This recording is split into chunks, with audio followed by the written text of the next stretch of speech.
You hear the term international education thrown around a lot, but what does it actually mean? Is it just about hopping on a plane to study somewhere new, or is there something, much deeper going on?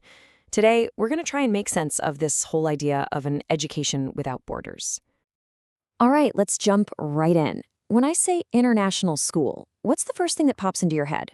Is it a certain kind of building, a specific curriculum, a particular type of student? Well, the answer, it's really not as simple as you might think. In fact, the term is so broad, it can mean completely different things to different people. It's a concept that's been evolving for hundreds of years, and honestly, it gets right to the heart of a pretty fundamental debate about what school is even for. At its core, the whole debate really boils down to this. On one hand, is international education just a practical thing, a place for families who move around a lot? Or, on the other hand, is it a whole philosophy, an idea that's trying to build a global mindset in students, no matter where they live? This split between the place and the idea is absolutely key to understanding everything else. So how did we get here with these two competing views? Well, to figure that out, we need to rewind a bit. This is not a new conversation. It's been an evolution, really, from these big philosophical dreams to the super-structured programs we have today, like the International Baccalaureate, or IB. The dream of a universal education actually goes back centuries, but things really kicked into high gear after World War II. In a world just torn apart by conflict, these international schools started popping up, not just for convenience, but with this huge mission to promote peace. And that ideal eventually led to the creation of the IB in 1968. Fast forward to today, and that mission has gotten even bigger, aiming for what they now call human flourishing. And that brings us right to the IB itself, which is probably what most of us think of when we hear international education. But what's really going on under the hood? What's the philosophy that's driving the whole thing? Because I can tell you it's about way more than just a tough course load. Okay, the beating heart of the IB philosophy is this concept they call international mindedness. Now, this isn't about memorizing countries and capitals. If you look at the official definition, it's all about attitude, openness, curiosity, and striving to understand how complex we all are. It's a way of thinking, not just a pile of facts.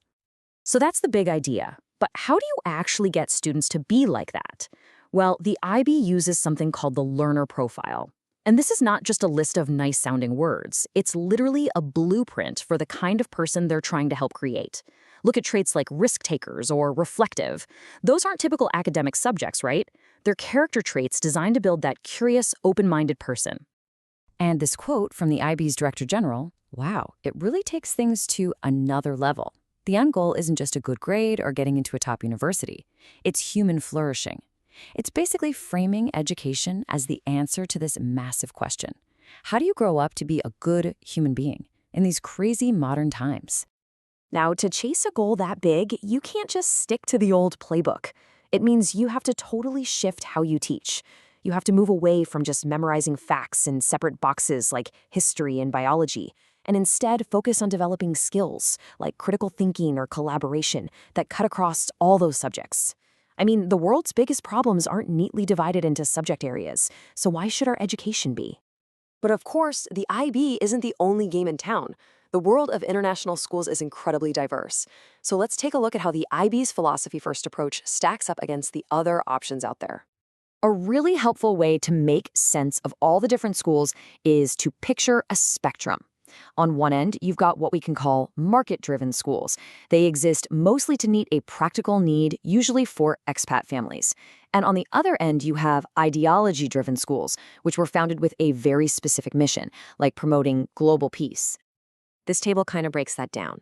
So way over on the ideology-driven side, you'll find places like the United World Colleges, or UWCs, whose entire purpose is to use education to create a more peaceful world.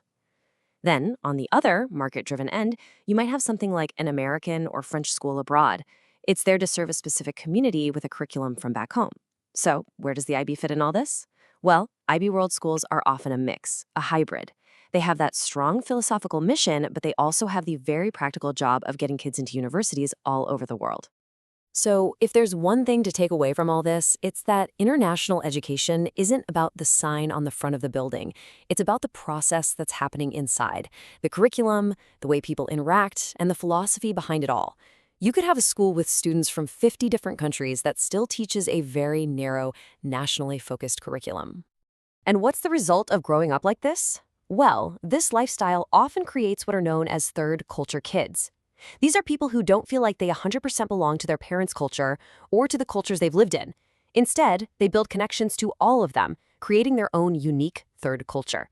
They're these global nomads who are incredibly adaptable, but who can also feel, paradoxically, at home everywhere and nowhere at the same time. And this leaves us with a really fascinating question. In a world that's getting more and more connected, that third culture kid experience is becoming way more common for a lot of us. So for all of us, really, what's the right balance? How do we hold on to our own cultural roots while also growing the global wings we need to thrive in the 21st century? That's something to think about.